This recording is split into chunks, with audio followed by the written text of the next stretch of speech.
रोहिणीताई म्हणाल्या तसं मी या मताशी सहमत आहे की कधी 5 राजकारणी एका व्यासपीठावर बोलवले की तुमची आघाडी चांगली की आमची युती चांगली याच्या पलीकडे कुठले कधी विषय जात नाहीत आणि तुम्ही आधी जो ब्रीफ दिलात त्यामध्ये राजकारण बाजूला ठेवून सगळ्या आम्ही जे युवा नेते म्हणून तुम्ही आम्हाला आमंत्रित केलंय तर महाराष्ट्राचं विजन आपण समोर ठेवलं पाहिजे.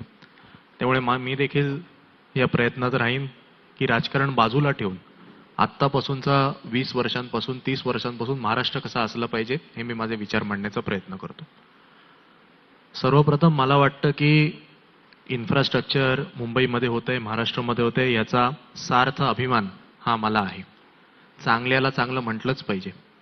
पण केवळ इन्फ्रास्ट्रक्चर साधून आणि कागदावर $1 ट्रिलियन इकॉनॉमी म्हणून खऱ्या अर्थानं शेवटचा माणसाचा विकास होतोय का?